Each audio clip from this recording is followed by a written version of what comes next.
ਦੀ एक मीटिंग बुलाउण दी परसों चिट्ठी कड्ढी गई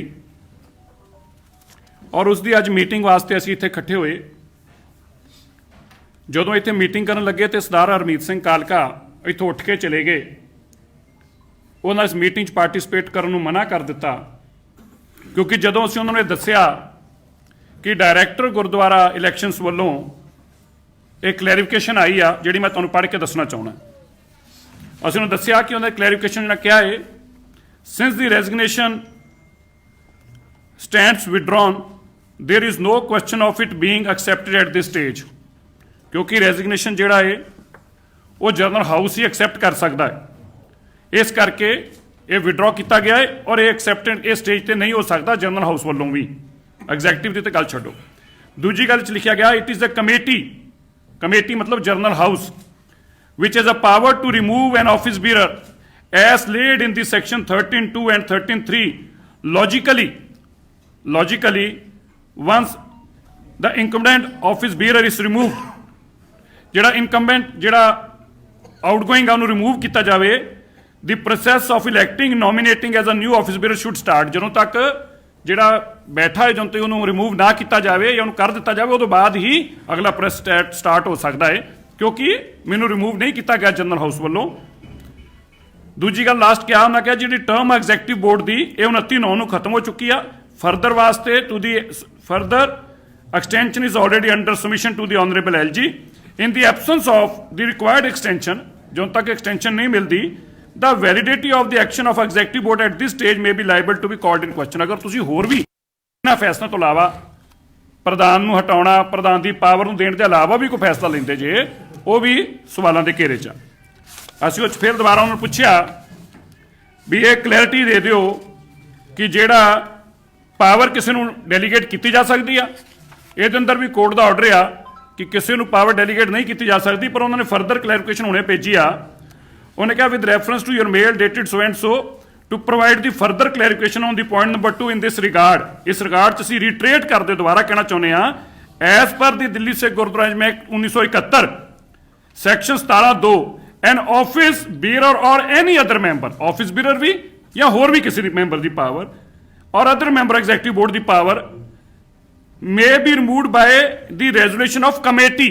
जिहड़ी कमेटी आ, जिहड़ा जनरल हाउस आ, ਉਹਦੇ रेजोल्यूशन नाल ही की जा सकती है, एंड वो भी उदों जदों passed by 3/4 majority of the total number, 3/4 total number member होण तां उसकी अथॉरिटी नूं छेड़िया जा सकता है।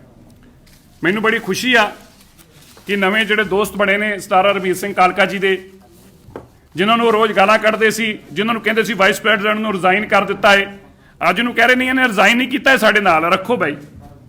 जिन्होंने कल तक पार्टियां के नुमाइंदे दसदे सी, अज आम आदमी पार्टी के नुमाइंदे, उन्हां पार्टियां की गल होवे ते ठीक आ, अज उन्होंने जप्फियां पाउण लग पे, पाओ जी। पर मैं सारिਆਂ ਨੂੰ सफाई और क्लैरिफिकेशन देना चाहना।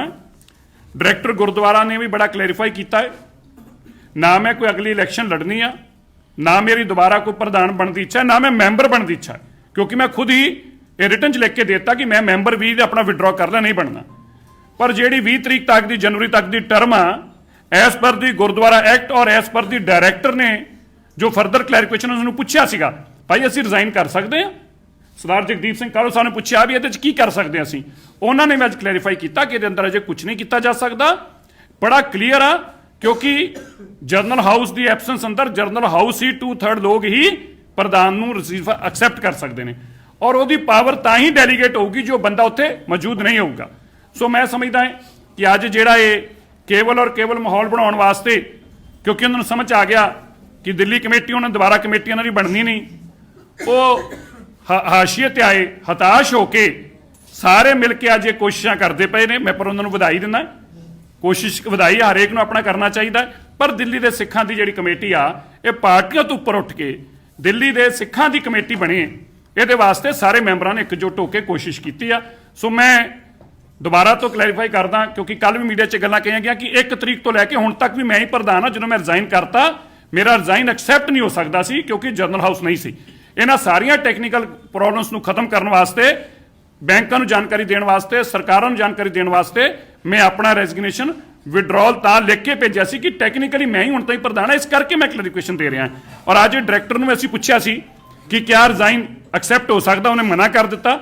ਨਾ ਰਿਜ਼ਾਈਨ ਐਕਸੈਪਟ ਹੋ ਸਕਦਾ ਹੈ ਔਰ ਨਾ ਹੀ ਪਾਵਰ ਡੈਲੀਗੇਟ ਕੀਤੀ ਜਾ ਸਕਦੀ ਆ। ਸੋ 5 ਤਰੀਕ ਨੂੰ ਮੈਂਬਰ ਐਗਜ਼ੈਕਟਿਵ ਦੀ ਮੈਂਬਰ ਦੀ ਮੀਟਿੰਗ ਆ, ਸੌਰੀ ਨੋਮੀਨੇਸ਼ਨ ਦੀ ਇੱਕ, ਔਰ ਉਸ ਤੋਂ ਬਾਅਦ ਕੋਆਪਸ਼ਨ ਤੋਂ ਬਾਅਦ ਅਗਲੇ 15 ਦਿਨਾਂ ਬਾਅਦ 20 ਤਰੀਕ ਨੂੰ ਇਹ ਹਾਊਸ ਬਣੂਗਾ।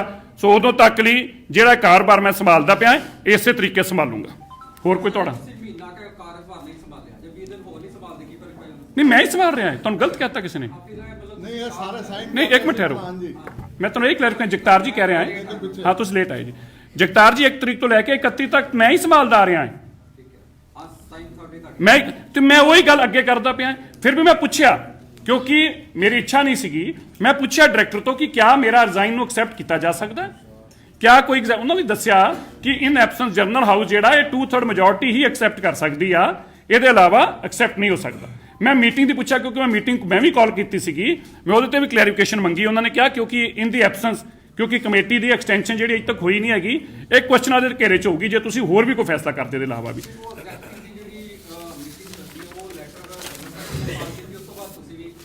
ਨਹੀਂ, ਮੈਂ ਤੇ ਇਸ ਕਰਕੇ ਕੱਢੀ ਸੀ ਕਿਉਂਕਿ ਉਹਨਾਂ ਨੇ ਮੀਟਿੰਗ ਬੁਲਾਈ ਸੀ। ਮੈਂ ਕਿਹਾ ਠੀਕ ਹੈ, ਟੀਚਰਾਂ ਤਨਖਾਹ ਵਗੈਰਾ ਮਿਲ ਜਾਣ ਤਾਂ ਅੱਛੀ ਗੱਲ ਹੈ, ਮੈਂ ਤਾਂ ਉਹਨਾਂ ਦੀ ਸਪੋਰਟ 'ਚ ਹੀ ਹਾਂ, ਮੈਂ ਤਾਂ ਕੋਈ ਮਨਾ ਹੀ ਨਹੀਂ ਕਰ ਰਿਹਾ। ਨਹੀਂ, ਮੈਂ ਤਾਂ ਇਹ ਅਮੈਂਡ ਕੀਤਾ ਸੀ ਕਿਉਂਕਿ ਮੈਂ ਉਹਨਾਂ ਨੇ ਕਿਹਾ ਸੀ ਕਿ ਰਿਜ਼ਾਈਨ ਨੂੰ ਡਿਸਕਸ ਕਰਨ ਵਾਸਤੇ ਉਹਨਾਂ ਨੇ ਇਹ ਲਿਖਿਆ ਸੀ। ਹਾਂ, ਪਰ ਮੈਂ ਡਾਇਰੈਕਟਰ ਤੋਂ ਕਲੈਰੀਫਿਕੇਸ਼ਨ ਲਈ ਸੀ, ਉਹ 'ਚ ਕਲੀਅਰ ਆਇਆ ਕਿ ਤੁਸੀਂ ਰਿਜ਼ਾਈਨ ਨਹੀਂ ਦੇ ਸਕਦੇ, ਨਾ ਹੀ ਐਕਸੈਪਟ ਹੋ ਸਕਦਾ। ਨਹੀਂ, ਉਹ ਕਰ ਦੇਣ ਮੇਰੀ ਮੀਟਿੰਗ ਰੱਦ, ਮੈਂ ਉਹਨੂੰ ਕੀ ਕਰ ਸਕਦਾ? ਮੇਰੇ ਇੱਕ ਮਿੰਟ ਗੱਲ ਸੁਣੋ, ਜੋ ਵੀ ਹੋਣਾ ਹੈ ਐਕਟ ਦੇ ਮੁਤਾਬਕ ਹੋਣਾ ਹੈ, ਕਾਨੂੰਨ ਦੇ ਮੁਤਾਬਕ ਹੋਣਾ ਹੈ। ਰੱਦ ਕਰ ਦੇਣ, ਨਾ ਰੱਦ ਕਰ ਦੇਣ, ਮੈਂ ਕੀ ਕਰ ਸਕਦਾ? ਜਿੰਨੀਆਂ ਮਰਜ਼ੀ ਰੱਦ ਕਰਨ। ਗੱਲ ਹੈ ਇਹ ਡਾਇਰੈਕਟਰ ਗੁਰਦੁਆਰਾ ਇਲੈਕਸ਼ਨਸ ਜਿਹੜਾ ਹੈ ਇਹ ਸਾਡੇ ਐਕਟ ਨੂੰ ਦੇ ਮੁਤਾਬਕ ਇੱਥੇ ਸਭ ਕੁਝ ਹੋਣਾ ਹੈ। ਮੈਂ ਤੇ ਹੁਣ ਵੀ ਉਹਨਾਂ ਨੂੰ ਪੁੱਛਿਆ, ਮੈਂ ਤੇ ਉਹਨਾਂ ਨੂੰ ਕਹਿੰਦਾ ਇਹ ਜਨਰਲ ਹਾਊਸ ਵੀ ਬੁਲਾਉਣ, ਮੈਨੂੰ ਤਾਂ ਕੋਈ ਦਿੱਕਤ ਨਹੀਂ। ਨਹੀਂ, ਮੈਂ ਉਹਨਾਂ ਨੂੰ ਰਿਕੁਐਸਟ ਕੀਤੀ ਸੀ, ਮੈਂ ਉਹਨਾਂ ਨੂੰ ਇਹ ਕਿਹਾ ਸੀਗਾ ਤੁਸੀਂ ਇੱਥੇ ਆਏ ਜੇ, ਇੱਥੇ ਬੈਠੋ, ਕੋਈ ਨਾ ਆਪਾਂ ਬਹਿ ਕੇ ਗੱਲ ਕਰਦੇ, ਇਹ 'ਚ ਕੋਈ ਇਸ਼ੂ ਥੋੜਾ ਹੈਗਾ, ਕੋਈ ਡਿਸਪਿਊਟ ਥੋੜਾ ਹੈਗਾ। ਉਹ ਆਪ ਹੀ ਉੱਠ ਕੇ ਆਪਣੇ ਕਮਰੇ 'ਚ ਉੱਧਰ ਭੱਜ ਕੇ, ਮੈਂ ਤਾਂ ਇੱਥੇ ਬੈਠਾ ਰਿਹਾ। ਅਸੀਂ ਤਾਂ ਇੱਥੇ ਬੈਠੇ ਬਈ, ਆ ਤਾਂ ਅਸੀਂ ਕਿਤੇ ਗਏ ਹੋਈਏ, ਅਸੀਂ ਸਾਰੇ 10 ਮਹੀਨੇ ਤੋਂ ਤੁਸੀਂ ਕਰ ਰਹੇ ਸੀਗੇ, ਇਹੋ ਜਿਹਾ ਕੀ ਕਾਰਨ ਰਿਹਾ ਕਿ ਇਹ 10 ਦਿਨ ਵਾਸਤੇ ਇਹ ਸਾਰਾ ਪਤਾ ਨਹੀਂ ਕਿਉਂ ਉਹਨਾਂ ਨੇ ਕੀਤਾ। ਇਹੀ ਮੈਂ ਸਵਾਲ ਪੁੱਛਣਾ ਚਾਹੁੰਦਾ ਉਹਨਾਂ ਨੂੰ ਹਾਂ ਪੁੱਛੋ ਵੀ ਜਦੋਂ ਇੱਕ ਗੱਲ ਸੁਣੋ, ਜਾਂ ਤਾਂ ਤੁਹਾਡੀ ਮਨਸ਼ਾ ਹੈ ਵੀ ਇਲੈਕਸ਼ਨ ਨਾ ਹੋਵੇ ਜਨਰਲ ਆਪਣੇ ਇੰਟਰਨਲ, ਤੁਸੀਂ ਉਹਨੂੰ ਕੰਪਲੀਕੇਟ ਕਰਕੇ ਖਰਾਬ ਕਰਨਾ ਚਾਹੁੰਦੇ ਜੇ, ਕੋਟਾ ਕਚਹਿਰੀ 'ਚ ਲਿਜਾਣਾ ਚਾਹੁੰਦੇ ਜੇ। ਬਈ 5 ਤਰੀਕ ਦੀ ਕੋਆਪਸ਼ਨ ਦੀ ਮੀਟਿੰਗ ਦੀ ਨੋਟਿਸ ਹੋ ਚੁੱਕਿਆ। 5 ਤਰੀਕ ਤੋਂ ਬਾਅਦ ਵਿਦਿਨ 15 ਡੇਜ਼ ਇਲੈਕਸ਼ਨ ਹੋਣੀ ਹੈ, ਮੈਂਡੇਟਰੀ ਆ। ਫਿਰ ਇਸ਼ੂ ਕੀ ਆ? ਇਹਦਾ ਮਤਲਬ ਉਹਨਾਂ ਦੇ ਮਨ 'ਚ ਕੋਈ ਹੋਰ ਭਾਵਨਾ ਹੈ ਕਿਉਂਕਿ ਅੱਜ ਕੱਲ੍ਹ ਆਮ ਆਦਮੀ ਪਾਰਟੀ ਦੇ ਨਾਲ ਉਹਨਾਂ ਦਾ ਨਵਾਂ ਪਿਆਰ ਪਿਆ ਹੈ। ਉਹਨੂੰ ਲੱਗਦਾ ਹੋਊਗਾ ਕਿ ਅਸੀਂ ਇੰਟਰਨਲ ਇਲੈਕਸ਼ਨ ਨੂੰ ਡਿਲੇ ਕਰ ਸਕਦੇ, ਨਾ ਹੀ ਕਰਾਈਏ। ਨਹੀਂ, ਉਹ ਦੇ ਜਾਣ, ਮੇਰੀ ਗੱਲ ਸੁਣੋ। ਨਹੀਂ, ਇਹ ਚਾਰਜ ਦੇਖੋ ਜੋ ਵੀ ਦੇਣਾ ਐਕਟ ਨੇ ਦੇਣਾ ਹੈ। ਉਹ ਇਲੀਗਲ ਹੈ ਜੀ। ਹਾਂ, ਲੈ ਪੜ੍ਹ ਦੇਣਾ ਤੁਹਾਨੂੰ ਮੈਂ, ਤੁਸੀਂ ਪੜ੍ਹ। ਨਹੀਂ, ਉਹਨਾਂ ਨੇ ਕਿਹਾ ਕਿ ਨਹੀਂ, ਉਹਨਾਂ ਕਿਹਾ ਹੈ ਕਿ ਅਸੀਂ ਉਹਨਾਂ ਨੇ ਪੁੱਛਿਆ, ਸਵਾਲ ਇਹ ਸੀਗਾ ਸਾਡਾ, ਪਹਿਲਾ ਸਵਾਲ ਇਹ ਸੀ ਵੀ ਕਿਆ ਅਸੀਂ ਇਹਨੂੰ ਜਿਹੜਾ ਰਿਜ਼ਾਈਨ ਦਿੱਤਾ ਹੈ, ਇਹ ਰਿਜ਼ਾਈਨ ਕੌਣ ਐਕਸੈਪਟ ਕਰ ਸਕਦਾ? ਇੱਕ ਗੱਲ। ਦੂਜੀ ਗੱਲ, ਕਿਉਂਕਿ ਰਿਜ਼ਾਈਨ ਵਿਦਡਰਾ ਕਰ ਲਿਆ, ਹੁਣ ਇਹਦਾ ਕੀ ਸਟੇਟਸ ਰਹੂਗਾ ਤੁਹਾਨੂੰ ਪੜ੍ਹ ਦਿੰਦੇ ਹਾਂ। ਤੇ whether the executive board DNC has power to accept the resignation. ਦੂਜੀ ਗੱਲ, ਪ੍ਰੈਜ਼ੀਡੈਂਟ ਦਾ ਵਿਚ has already been withdrawn. Secondly, whether the executive board has a power to transfer the power of the president. And third, as per the letter ਜਿਹੜੀ ਸਾਨੂੰ last receive ਹੋਈ ਆ 29/9 ਨੂੰ, ਉਹਦੇ ਤਾਂ ਐਕਸਟੈਂਸ਼ਨ ਐਗਜ਼ੈਕਟਿਵ ਬੋਰਡ ਦੀ ਅੱਗੇ ਹੋਈ ਆ, ਉਹਦਾ ਜਵਾਬ ਉਹਨਾਂ ਦੇ ਆਇਆ। ਪਹਿਲੇ 'ਚ ਉਹਨਾਂ ਦਾ ਜਵਾਬ ਆ, since the resignation already stands withdrawn there is no question of it being accepted at this stage. ਇਸ ਸਟੇਜ ਤੇ ਐਕਸੈਪਟ ਹੀ ਨਹੀਂ ਹੋ ਸਕਦਾ ਹੈ। ਦੂਜਾ ਉਹਨਾਂ ਨੇ ਕਿਹਾ ਹੈ ਕਿ if the committee which has a power to, it is the committee which has a power to remove the office bearer of as laid down in section 17, 2 and 3। ਉਹਨੇ ਕਿਹਾ ਕਿ ਇਹ ਸਿਰਫ ਕਮੇਟੀ ਕੋ ਪਾਵਰ ਹੈ, ਜਨਰਲ ਹਾਊਸ ਕੋਲ, executive ਕੋਲ ਨਹੀਂ। ਲੌਜੀਕਲੀ ਉਹਨੇ ਇਹ ਵੀ ਕਹਿ ਦਿੱਤਾ ਕਿ ਜਦੋਂ ਤੱਕ ਜਿਹੜਾ ਇਨਕੰਬੈਂਟ ਜਿਹੜਾ ਬੈਠਾ ਹੋਇਆ, ਜਦੋਂ ਤੇ ਉਹ ਜਾ ਨਹੀਂ ਰਿਹਾ ਬਾਹਰ, office bearer is removed, the process of electing nominating new office bearer should start. ਜਦੋਂ ਜਾਏਗਾ ਉਦੋਂ ਬਾਅਦ ਹੀ ਕਿਸੇ ਨੂੰ ਪਾਵਰ ਦਿੱਤੀ ਜਾ ਸਕਦੀ ਹੈ, ਜਦੋਂ ਤੁਸੀਂ ਉਹਨੂੰ ਹਟਾਓਗੇ। ਥਰਡਲੀ, ਉਹਨੇ ਕਿਹਾ ਕਿ ਐਕਸਟੈਂਸ਼ਨ ਨਹੀਂ ਹੋਈ ਅਜੇ ਤੱਕ, ਐਲਜੀ ਕੋ ਫਾਈਲ ਪੈਂਡਿੰਗ ਆ। ਉਹਨੇ ਕਿਹਾ at this time executive board at this stage may be liable to called in question. ਜੇ ਕੋਈ ਐਗਜ਼ੈਕਟਿਵ ਬੋਰਡ ਵੀ ਇੱਥੇ ਆਉਂਦਾ ਹੈ, ਉਹ ਵੀ ਸਵਾਲਾਂ ਦੇ ਘੇਰੇ 'ਚ ਆ, ਉਹ ਵੀ ਇਸ ਤਰੀਕੇ ਨਹੀਂ ਹੋ ਸਕਦਾ। ਨਹੀਂ, ਅਸਲ ਕਾਰਨ ਕੁਝ ਨਹੀਂ, ਮੈਨੂੰ ਲੱਗਦਾ ਆਮ ਆਦਮੀ ਪਾਰਟੀ ਨਾਲ ਨਵਾਂ ਪਿਆਰ। ਆਮ ਆਦਮੀ, ਮੇਰੀ ਗੱਲ ਸੁਣੋ, 31 ਦਿਨ ਤੱਕ ਤੇ ਮੈਂ ਚੰਗਾ, 31 ਦਿਨ ਤੱਕ ਮੈਂ ਕੰਟੀਨਿਊ ਪ੍ਰਧਾਨ, ਜਾਂ ਤੇ ਮੈਂ ਕੋਈ ਨਵੀਂ, ਜੇ ਮੈਂ ਕੱਲ ਕਲੈਰੀਫਿਕੇਸ਼ਨ ਦੀ ਚਿੱਠੀ ਭੇਜਤੀ ਸਾਰੀਆਂ ਸਕੂਲਾਂ ਇੰਸਟੀਟਿਊਸ਼ਨਸ ਨੂੰ, ਤਨਖਾਹ ਟੀਚਰਾਂ ਨੂੰ ਜਾ ਨਹੀਂ ਰਹੀ, ਕਮੇਟੀ ਦੇ ਜੋ ਹਾਲਾਤ ਆ ਤੁਹਾਡੇ ਸਾਹਮਣੇ ਆ, ਹੱਦ ਉਹਨੂੰ ਲੱਗਾ ਕਿ ਅਸੀਂ ਸਾਰਾ ਫੇਲੀਅਰ ਸਾਹਮਣੇ ਆ ਜਾਊਗਾ।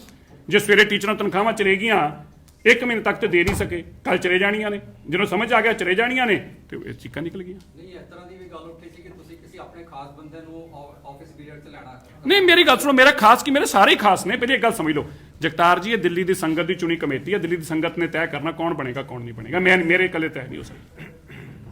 ਹੋਰ ਕੋਈ ਜੀ? ਠੀਕ ਹੈ, ਥੈਂਕ ਯੂ।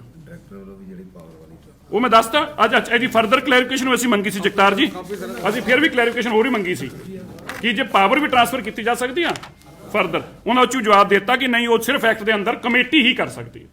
ਸੋ ਆਪੇ ਤੇ ਜੋ ਮਰਜ਼ੀ, ਆਪੇ ਤੇ ਹੁਣ ਅੱਜ ਮੁੱਖ ਮੰਤਰੀ ਬਣ ਜਾਣ। ਮੀਡੀਆ ਕੀ ਕਰਿਆ ਦੱਸੋ?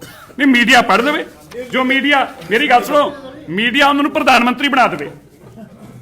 ਉਹ ਕਹਿੰਦੇ ਜੀ ਕਿ ਅੱਜ ਐਗਜ਼ੈਕਟਿਵ ਨੇ ਮਤਾ ਪਾਸ ਕਰਤਾ, ਕਹਿੰਦੇ ਜੀ ਪ੍ਰਧਾਨ ਮੰਤਰੀ ਬਣਾ ਦਿਓ, ਬਣਾ ਦਿਓ, ਕੌਣ ਮਨਾ ਕਰ ਰਿਹਾ? ਇਹ ਤੇ ਕਾਨੂੰਨ ਦੇ ਦਾਇਰੇ ਨਾਲ ਚੱਲਣੀ ਆ, ਜੇ ਤੇ ਆਪਣੀ ਮਰਜ਼ੀ ਨਾਲ ਚੱਲਣੀ ਤੇ ਚਲਾ ਲਓ। ਠੀਕ ਆ ਜੀ ਯਾਰ, ਇੱਕ ਦੇ ਦੇ ਬਾਈਟ ਕਰ ਦਈਏ, ਛੋਟੀ ਬਾਈਟ ਪਾ ਦਈਏ ਛੋਟੀ ਜੀ, ਬਾਈਟ ਇਸ ਤੇ ਦੇ ਦਈਏ। ਅੱਜ ਤੁਸੀਂ ਵੀ ਰਿਕਾਰਡ ਕਰ ਲਿਓ ਯਾਰ, ਆਪਣੇ ਮੁੰਡੇ ਨੂੰ ਕੋਈ ਰਿਕਾਰਡ ਕਰ ਲਿਓ ਲਾਈਵ ਨਾ